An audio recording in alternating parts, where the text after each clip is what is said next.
But for Robert, that future would be drastically changed. In April of 1967, Robert got 30 days leave and went home to visit with his family and friends. He went to enjoy his leisure time before leaving his home and his country, maybe for good. In May of the same year, Robert waved goodbye to a small but loving contingent of family and friends at the Waco airport. And as he boarded the plane, he wondered, and they wondered, when or if they would ever see each other again. Many tears were shed, and many prayers were sent up daily for his safe return.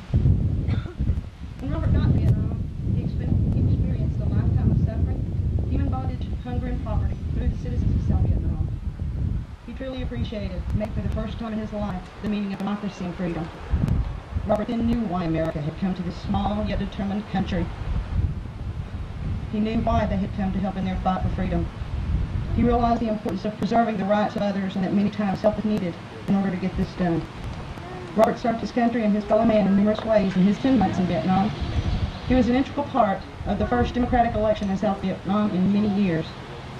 His helicopter company was chosen to transport the campaigning vice president to many areas beyond the DMZ. And after the elections were over, Robert went back to active service. In February 1968, in the Republic of South Vietnam, Robert's helicopter crashed into a wooded area near the lot. He died that day along with 8 of his comrades. He died in the line of duty to his country and to his fellow Americans. He died believing he was helping to keep all of us free. As you may have guessed, Robert was my brother. He was a fine young man that should have had many years ahead of him, yet he was willing to do the tasks that were set before him and do them well.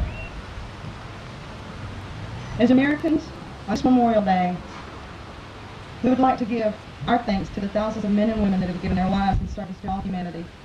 Also, to recognize the fact that servicemen and women did not have to give their life in order to give themselves. I'm grateful and thankful for my dad, Eddie Green, who fought and served in World War II. My dad is a living example for me every day to be all that I can be.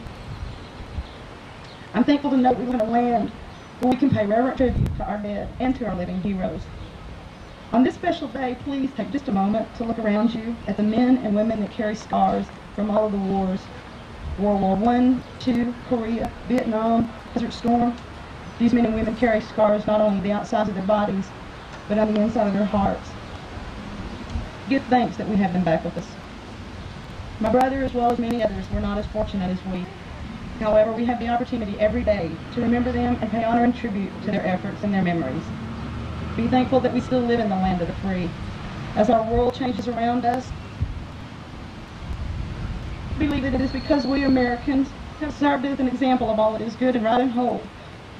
I know we have our problems, but believe me, our country, the United States of America, is where I want to be.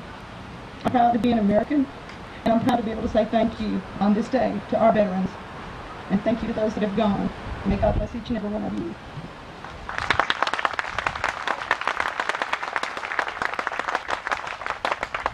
Thank you very much. Marcy was just installed as the president of the Waco JCs here just last month.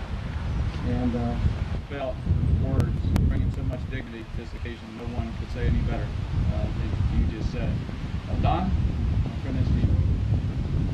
Senator Kruger, Congressman Edwards, on behalf of Baylor University, I'd like to present a contribution that we feel like this memorial is significant of all the ones who have served in Vietnam. I know that my time in Vietnam and the others that have been here and are here today, we certainly appreciate everything that's been done here in Waco. So at this time, sir, I'd like to present this to you on behalf of Baylor University. Thank you, Don, very much. Thank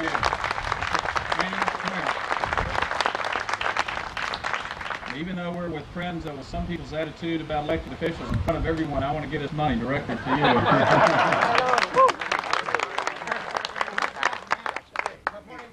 appreciate the support and help from Baylor. We just get to the point where we can have momentum that we need to be able to show the community that we have earned and deserve your support. Thank you very much.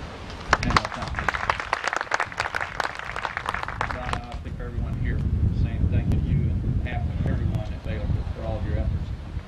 I consider it a privilege and a pleasure to introduce our keynote speaker at this event. A privilege because it's not every day that I have the opportunity to introduce a United States Senator. It's a pleasure because this United States Senator I consider to be a personal and dear friend, but perhaps as we think of the appropriate words to say to those families who've lost loved ones and the armed forces on a day such as today. Abraham Lincoln said it better than anyone back at Gettysburg, when he eloquently said it is rather for us here today to be committed to that great task remaining before us, the task of seeing a government of the people, by the people, for the people, shall not perish from this earth. Bob Kruger has committed his career and his life to carrying out the meaning of those words spoken by Abraham Lincoln at Gettysburg. Although a successful businessman and a successful educator, his true love, next to his beautiful wife Kathleen, has been his commitment to public service, to making democracy work. From 1975 to 1979, he served in the United States House of Representatives, where he was selected by staff people in Washington, both Republicans and Democrats alike, as being the single most effective freshman member of that body. The New York Times, which I must tell you is not always gracious in its compliments of Texas members of Congress, said that it could not remember a time when any freshman had gained greater stature in such a short period of time. As a member of the Texas Railroad Commission, Bob Kruger set about changing government as usual, to make government work for the people and be of the people, rather than to have a government for the special interest and of the special interest. And in his very brief time since being appointed by Ann Richards as our United States Senator in Washington, he has developed a reputation for effectiveness, for independent-mindedness, and the best tradition of Texas Democrats, and for being someone who wants to make government not only frugal, but to make it work for all the people of this country. Bob Kruger has been to Waco many times before. United States Senator Bob Kruger.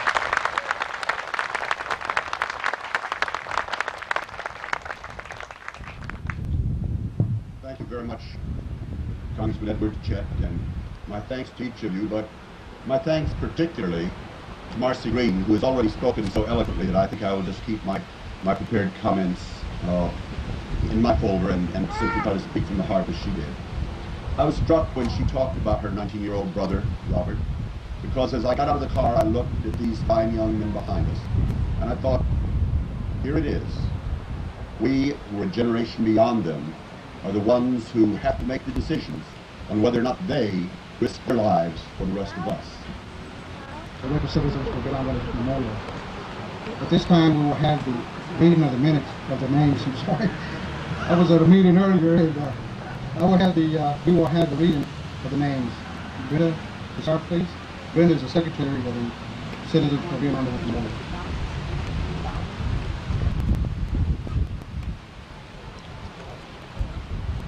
Okay, I get to introduce my favorite people, the 63 soldiers, to read the names of the soldiers who lost their lives in Vietnam. First will be Monsignor Daring, Chaplain Moody, Sonny Lozano, Al Rivera, Odie McCoy, and Henry Casper.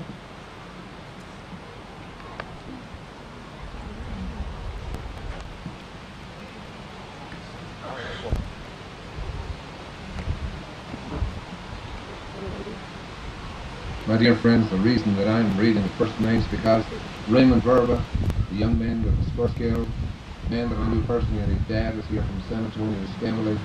That's why I'm here going to read the first 9 names in this list. Raymond J. Verba Jr., Leroy Garrett Jr., Melvin E. Cooks, Benny J. Pack, Terrence D. Adams, John R. Deuceback, David Williams, Antonio Jimenez, and Willard M. Collins.